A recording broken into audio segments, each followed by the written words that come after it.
Salam selamat dan sejahtera, saling mendoakan di antara kita.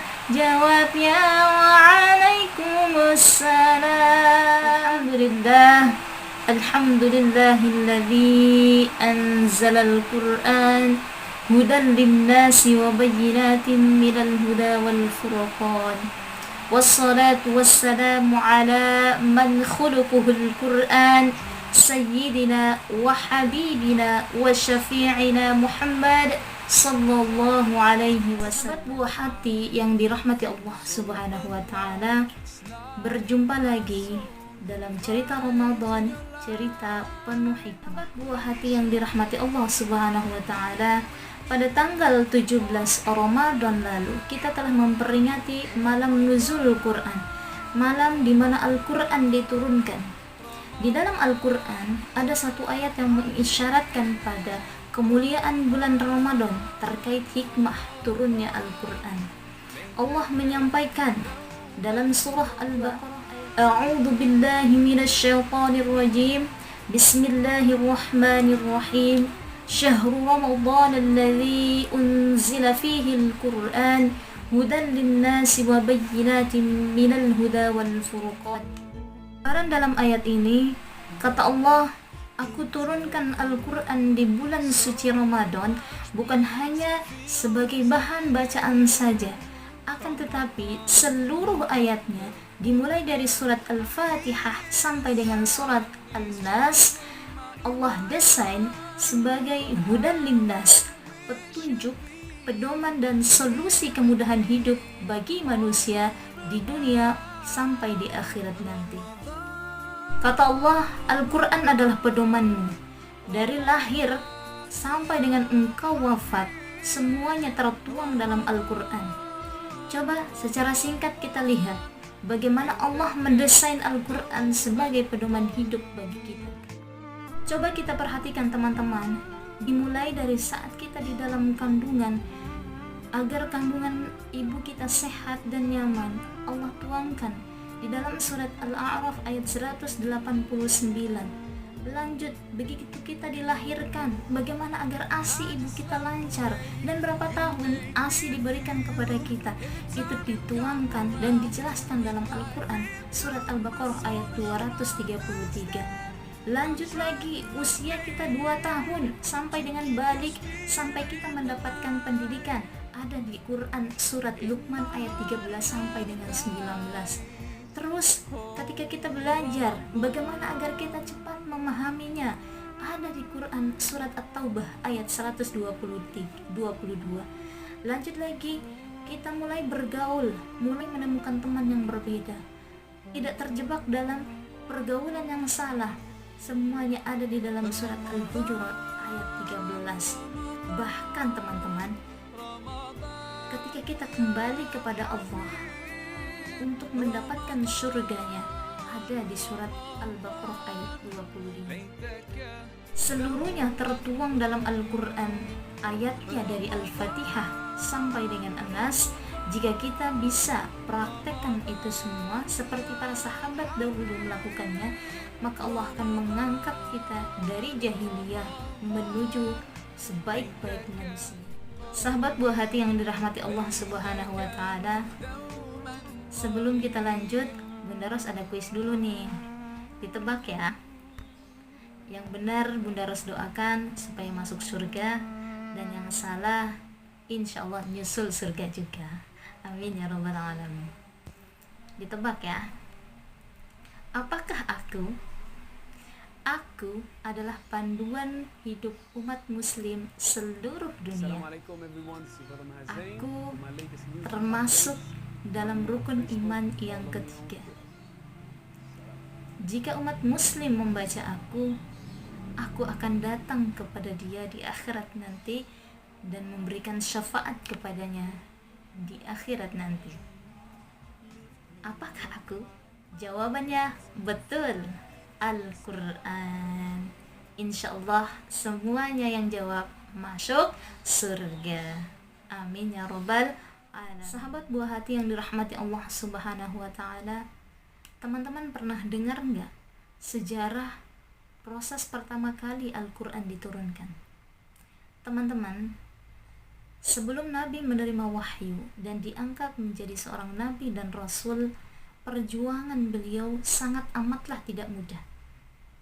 Beliau merasakan kegelisahan-kegelisahan dalam beraktivitas, sampai beliau memutuskan untuk mendekatkan diri kepada Allah lebih intensif selama sebulan penuh di bulan Ramadan tersebut.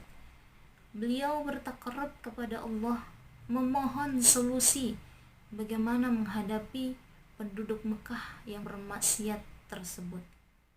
Kemudian dipilihlah oleh beliau sebuah tempat yang bernama Gua Hiro yang terletak di Jabal Nur. Kenapa dipilih Gua Hiro, teman-teman? Berdasarkan kajian para ulama, di antara gua-gua yang ada di sekitaran kota Mekah, gua yang desain bebatuannya yang langsung garis lurusnya menghadap ke arah Ka'bah hanyalah Gua Hiro. Gua Hiro ini, teman-teman, adalah tempat yang memudahkan Rasulullah SAW terhubung langsung kepada Allah sekaligus terhubung dengan masyarakat Mekah pada saat itu. Di atas gua itulah Nabi mengamati keadaan masyarakatnya. Ada yang mabuk, ada yang berkelahi, dan lain-lain.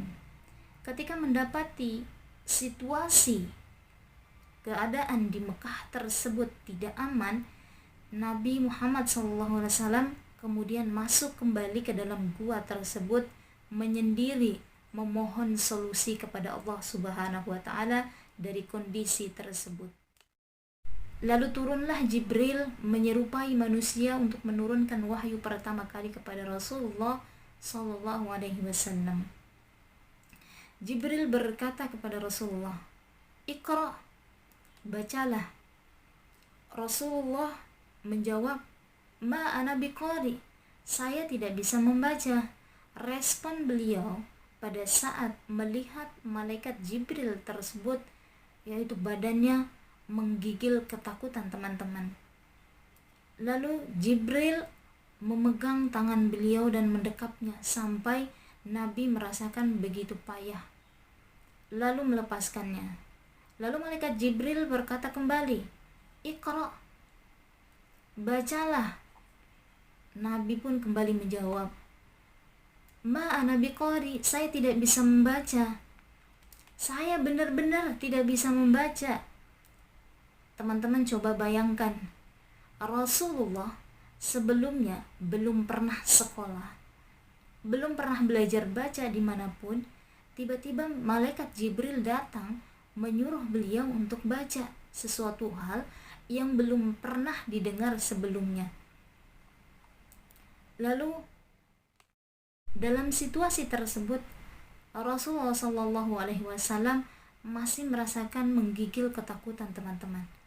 Lalu malaikat Jibril memeluknya kembali dan memberikan ketenangan kepada Nabi.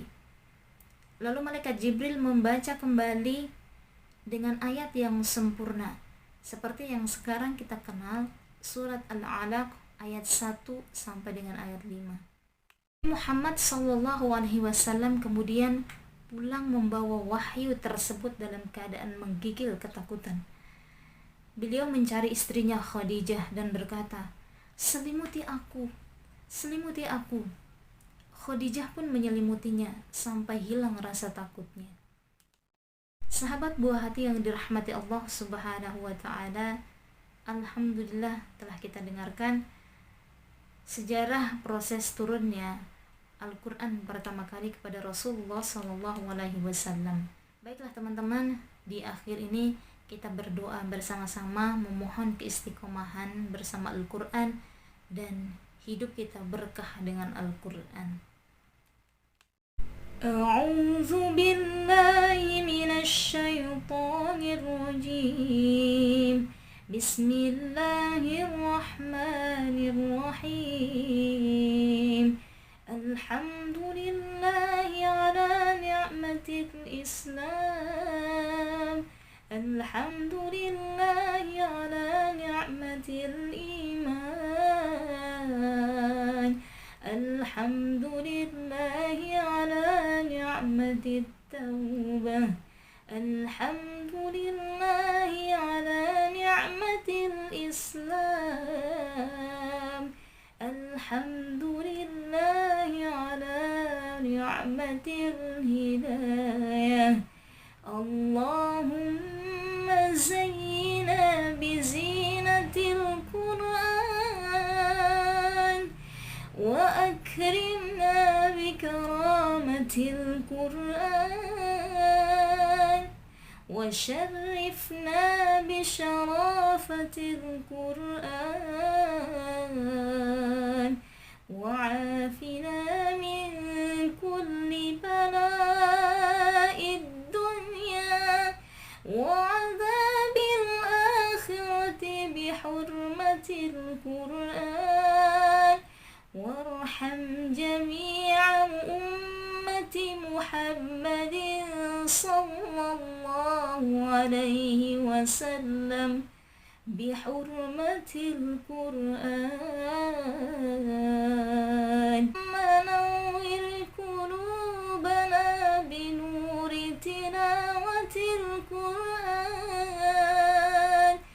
اللهم نور قلوبنا بنور تلاوة القرآن.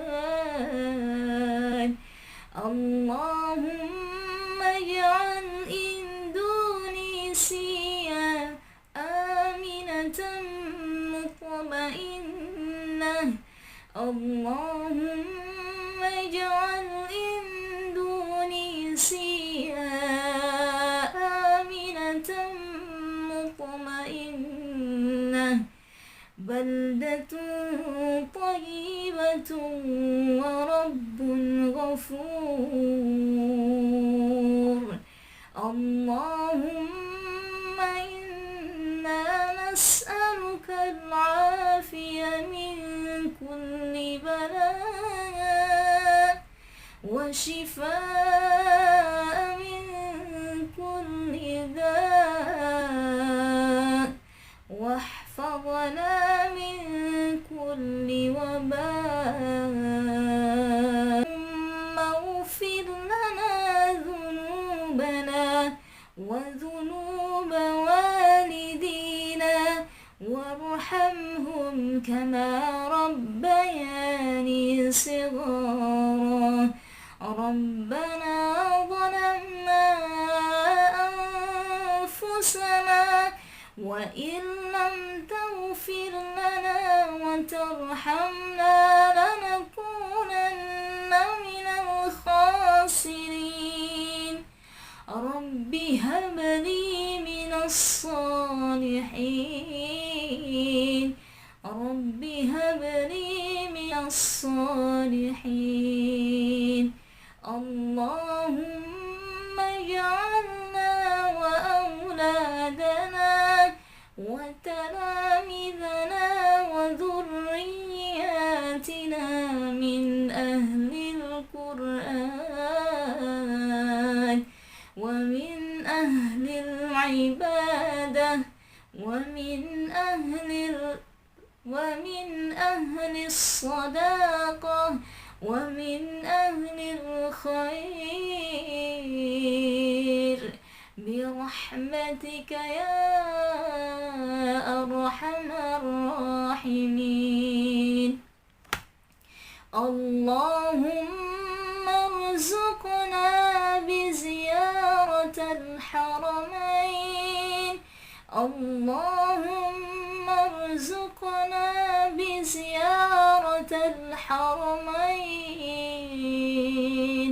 برحمتك يا أرحم الراحمين. ربنا آتنا في الدنيا حسنة وفي الآخرة حسنة وقنا عذاب النار. سبحان ربك رب العزة عما يصفون وسلام على المرسلين والحمد لله رب العالمين. Sekian, Assalamualaikum warahmatullahi wabarakatuh.